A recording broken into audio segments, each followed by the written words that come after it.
Assalamualaikum warahmatullahi wabarakatuh.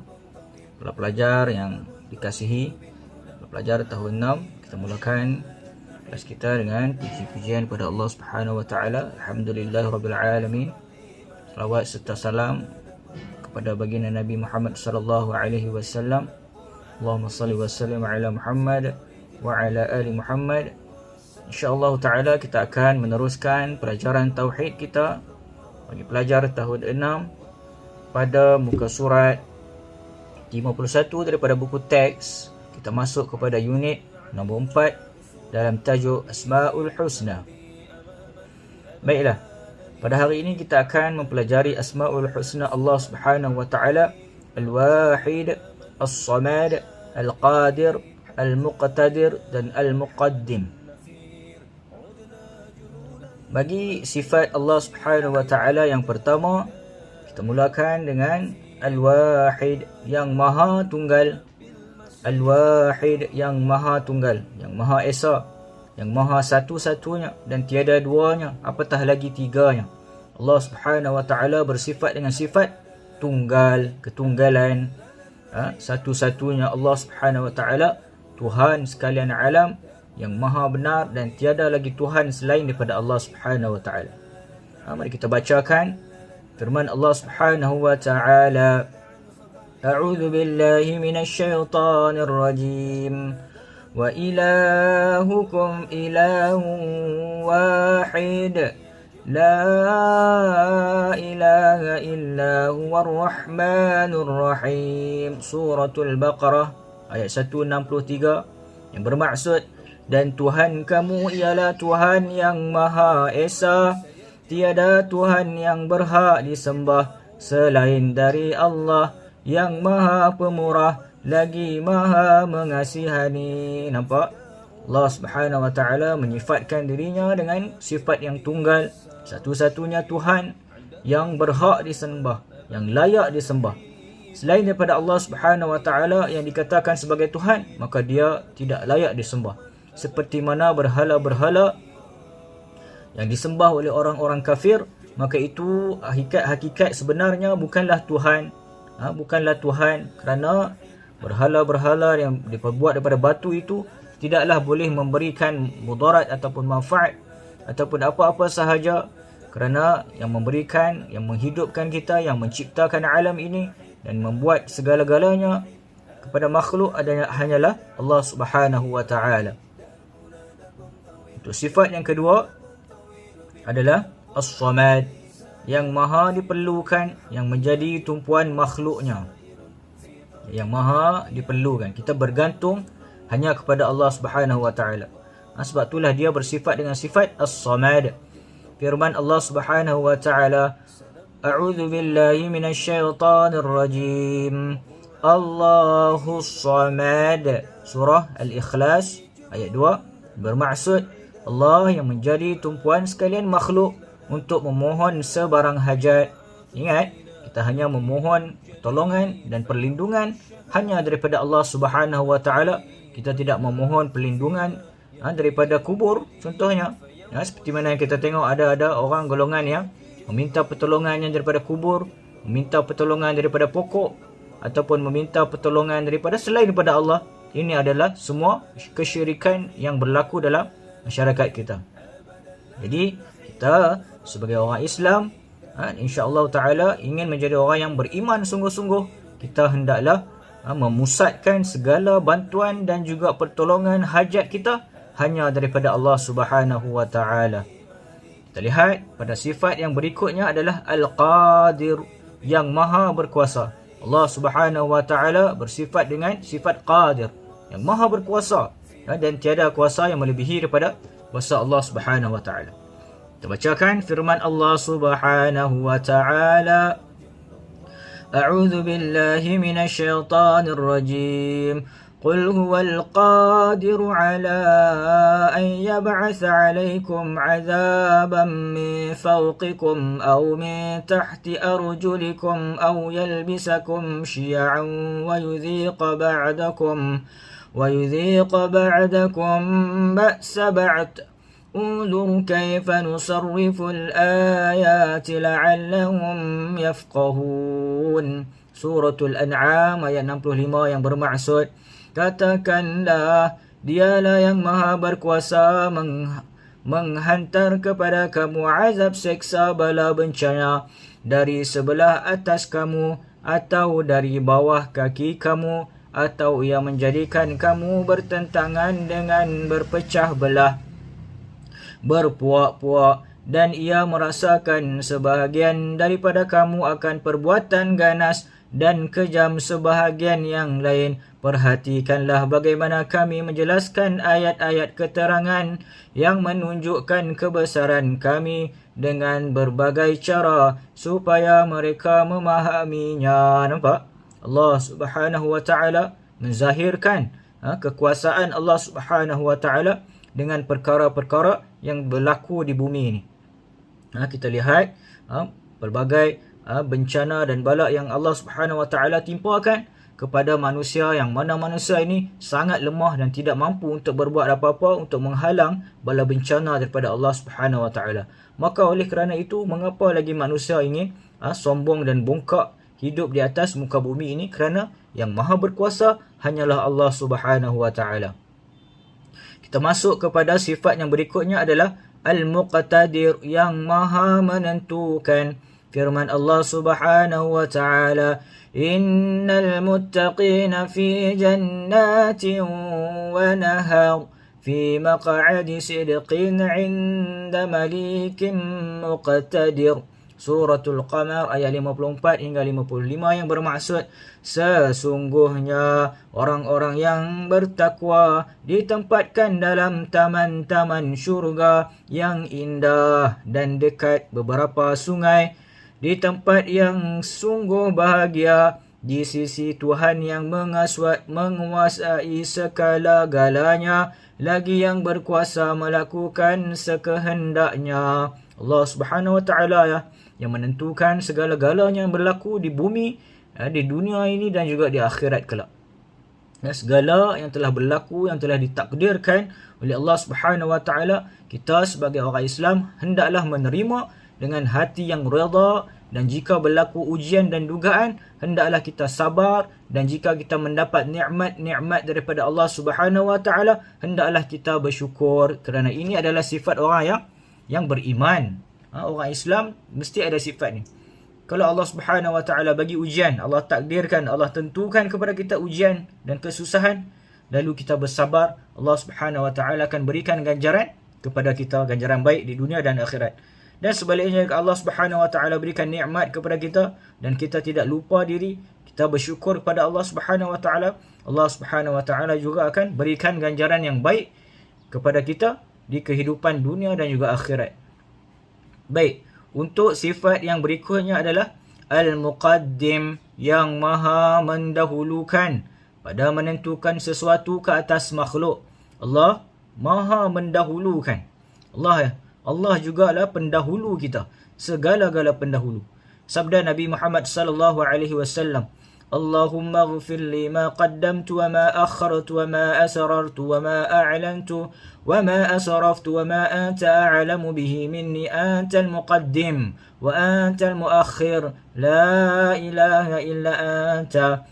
Hadis ini riwayat Muslim, yang bermaksud, wahai Allah, ampunilah aku apa-apa yang telah aku dahulukan, apa-apa yang telah aku kemudiankan, apa-apa yang telah aku sembunyikan, apa-apa yang telah aku nyatakan, apa-apa yang telah aku melampaui batas, dan apa-apa yang engkau lebih tahu tentangnya daripada aku. Engkaulah yang maha mendahulukan dan engkaulah yang maha mengakhirkan. Tiada Tuhan melainkan engkau. Nampak?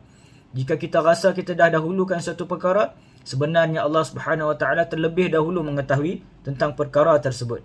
Kerana Allah Subhanahu wa taala maha awal, maha mendahului segala sesuatu. Dan hadis ni adalah riwayat Imam Muslim, insya-Allah taala dengan sanad yang sahih, kerana hadis yang diriwayatkan oleh Imam Muslim dan juga Imam Bukhari, kebiasaannya adalah hadis yang sahih dengan syarat-syarat yang sangat ketat. Kita beralih kepada muka surat 55. Hari ini Ustaz nak baca untuk dua part, dua unit, unit 4 dan juga unit 5. Baik, untuk unit yang kelima pada muka surat 55, para pelajar boleh membuka buku teks dan melihat untuk sifat al-muakhir, al-awwal, al-akhir, al-zahir, al-batin, al-wali. Baik, al-muakhir yang maha mengemudiankan pada menentukan sesuatu ke atas makhluk. Sabda Nabi Muhammad sallallahu alaihi wasallam, "Antal muqaddim wa antal muakhir, la ilaha illa anta." Sama seperti hadis yang kita bacakan sebentar tadi, riwayat Imam Muslim. Yang bermaksud engkau yang maha mendahulukan dan yang maha mengakhirkan. Tiada Tuhan yang berhak disembah melainkan engkau. Apabila Allah Subhanahu wa taala bersifat dengan sifat mendahulukan, maka dia juga bersifat dengan sifat maha mengakhirkan, mengkemudiankan. Inilah kesempurnaan, menunjukkan kesempurnaan sifat-sifat Allah Subhanahu wa taala. Jika dia mendahulukan, bukan bermakna dia tidak boleh mengakhirkan, tetapi dia juga mampu untuk mengakhirkan sesuatu perkara. Inilah kesempurnaan yang kita lihat daripada sifat Allah Subhanahu wa taala. Kemudian al-awwal, yang maha awal. Adanya Allah Subhanahu wa taala tiada permulaan. Al-awwal, Allah Subhanahu wa taala tiada awal sebelum Allah. Kerana yang paling awal adalah Allah Subhanahu wa taala. Yang maha awal, yang paling awal Allah Subhanahu wa taala. Walaupun kita tak dapat berfikir dengan akal kita, tapi kita kena beriman dengan sifat Allah Subhanahu wa taala wujud, telah wujud daripada awal, daripada azali lagi. Firman Allah Subhanahu wa taala, "Huwal awwal wal akhir wal zahir wal batin wa huwa bikulli syai'in alim." Suratul Hadid ayat 3. Yang bermaksud dialah yang awal dan yang akhir dan yang zahir serta yang batin, dan dialah yang maha mengetahui akan tiap-tiap sesuatu. Nampak?